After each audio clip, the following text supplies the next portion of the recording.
ప్రియమైన వారలారా, ప్రభువైన యేసుక్రీస్తు నామములో ఈ ఉదయకాల సమయాన మీ అందరికీ నా హృదయపూర్వక వందనాలు తెలుపుకుంటున్నాను.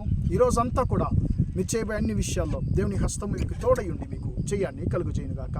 ప్రియులారా, కీర్తన గ్రంథము 113వ కీర్తన 7-8 వచనాలు మనం ఇలా చదువుతున్నామండి. ప్రధానులతో, తన ప్రజల ప్రధానులతో వారిని కూర్చుండబెట్టుటకై ఆయన నేల నుండి దరిద్రులను లేవనెత్తువాడు, పెంట కుప్ప మీద నుండి పేదలను పైకెత్తువాడు అనేటువంటి మాటను మనం చదువుతున్నామండి.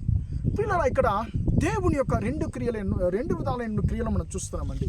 ఆయన లేవనెత్తుతున్నాడంట, దరిద్రులను పేదలను ఆయన లేవనెత్తుతున్నాడు, పైకెత్తుతున్నాడు. ఎక్కడి నుంచి? నేల నుండి, పెంట కుప్ప మీద నుండి వారిని లేవనెత్తుతున్నాడు. లేవనెత్తి ఏం చేస్తున్నాడు? వారిని తన ప్రజల ప్రధానులతో వారిని కూర్చుండబెట్టడానికి ఆయన లేవనెత్తేటువంటి దేవుడిగా ఉన్నాడు. ప్రియులరా, దీనులను ఆయన హెచ్చించేటువంటి దేవుడిగా ఉన్నాడు అనేటువంటిది ఈ యొక్క 2 వచనాలు మనకు తెలియజేస్తున్నాయి. ప్రియులరా, ఎవరైతే దేవుని యొక్క దృష్టికి దీనులుగా, దేవునికి ముందుగా తను తగ్గించుకుంటారో వారిని తండ్రి అయిన దేవుడు ఆయన హెచ్చించేటువంటి దేవుడిగా ఉంటున్నాడు. ప్రియులరా, కొన్నిసార్లు మనం అనుకుంటాం కదండి, నేను దేనికి ఉపయోగపడను, అసలు నా వల్ల ఒక్క లాభం కూడా లేదని చెప్పి మనము చాలాసార్లు బాధపడుతుంటాము. ప్రియులరా, అలాంటి ఒక వ్యక్తి పరిశుద్ధ గ్రంథంలో ఉన్నాడు. ఆయన పేరు సౌలు అండి. ఈయన ఇశ్రాయేలు వంశములో బెన్యామీను వంశానికి చెందినటువంటి ఒక వ్యక్తి అండి.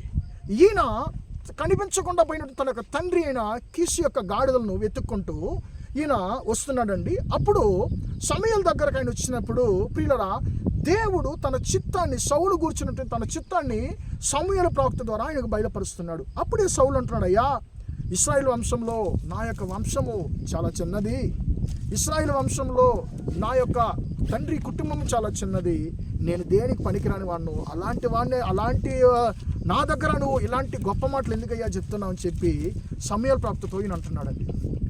ఇప్పుడు ఈయన గురించి ఈయన యొక్క ఆలోచన ఏంటి? నేను దేనికి ఉపయోగపడను అనేటువంటిది ఈయన ఆలోచన అండి. కానీ దేవుని యొక్క ఆలోచన ఏంటి? నేను పైకెత్తబోతున్నాను, నిన్ను లేవనెత్తబోతున్నాను సౌలు అని చెప్పి ఆయన లేవనెత్తాడండి. ఆయన దేవుడు రాజుగా ఎన్నుకున్నాడు. సౌలు యొక్క జీవితం యొక్క మొదటి భాగంలో మనం నేర్చుకోవాల్సినటువంటి చాలా శ్రేష్టమైనటువంటి పాఠాలు ఉన్నాయండి. ప్రియులరా, ఆయన రాజుగా హెచ్చించబడిన కొన్ని రోజుల తర్వాత ఆయన ప్రవర్తనలు వేరేలాగా మారిపోయాయి. కానీ ప్రారంభంలో సౌలు ఒక వ్యక్తిగా దేవునికి ముందుగా ఒక తగ్గింపు గల వ్యక్తిగా ఉన్నాడండి. ప్రియులరా, ఆయన దేవుడు రాజుగా ఆయన అభిషేకించడానికి ప్రజలందరూ ఎతుకుతున్నారు. కానీ ఆయన వెళ్ళి దాముకుంటున్నాడండి. అయ్యో, నాకు ఇక రాజు పదవి వద్దు, నేను అసలు రాజుగా నేను ఏలడానికి, నేను రాజుగా కావడానికి నాకు అర్హత లేదని చెప్పి ఆయన దాముకుంటున్నాడు. ఆయన దాముకున్నా కూడా దేవుడు ఆయన ఎక్కడున్నాడో బయటపరిచి ఆయన్ని తీసుకొచ్చి ఆయన రాజుగా అభిషేకిస్తున్నాడు. ప్రియమైన దేవుని బిడ్డలారా, నిన్ను దేవుడు తన ప్రజల ప్రధానులతో కూర్చుండబెట్టడానికి ఆయన నిన్ను పెంట కుప్ప మీద నుండి, నేల నుండి ఆయన పైకెత్తేటువంటి దేవుడిగా ఉన్నాడు. అయ్యా, నేను పెంటలో ఉన్నాను, పెంట కుప్ప మీద ఉన్నాను, నేను నేల మీద ఉన్నాను, నేను దేనికి ఉపయోగపడని చెప్పి నువ్వు అంటున్నావేమో. దేవుడు అంటున్నాడు, నువ్వే నాకు కావాలి, నేను నీ హెచ్చించేటువంటి దేవుడు అని చెప్పి దేవుడు నీతో మాట్లాడుతున్నాడు. నువ్వు దేనికి ఉపయోగపడవని చెప్పి మనుషులు నిన్ను తిరస్కరిస్తున్నారేమో, నిన్ను చాలా హేళన చేస్తున్నారేమో. ప్రియమని దేవుని బిడ్డ, నీ యొక్క ఉద్యోగ స్థలంలో, పరిచర్యలో, నువ్వు ఉండేటువంటి స్థలంలో నువ్వు ఎక్కడంతా తిరస్కరించబడుతున్నావో, ఎక్కడంతా నువ్వు నెగ్లెక్ట్ చేయబడుతున్నావో, అక్కడ వారికి ముందుగా దేవుడు నిన్ను హెచ్చించేటువంటి దేవుడిగా ఉన్నాడు. ప్రార్థన చేద్దామా? ప్రేమగల మా తండ్రి, దయగల దేవ, ఇంతవరకు ఈ మాటలు విన్నా తండ్రి, మీ బిడ్డలు ఒక్కొక్కరిని మీరు దీవించి ఆశీర్వదించమని ప్రార్థిస్తున్నాను తండ్రి. స్తోత్రం. ప్రధానులతో, తన ప్రజల ప్రధానులతో వారిని కూర్చుండబెట్టుటకై ఆయన నేల నుండి దరిద్రులను లేవనెత్తువాడు, పెంట కుప్ప మీద నుండి పేదలను పైకెత్తువాడని మాట ప్రకారం తండ్రి.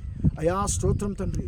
తన యొక్క దృష్టికి తండ్రి చాలా హీనమైన వారిగా తండ్రి ఉన్నటువంటి మీ బిడ్డలను ఒకసారి మీరు జ్ఞాపకం చేసుకోండి.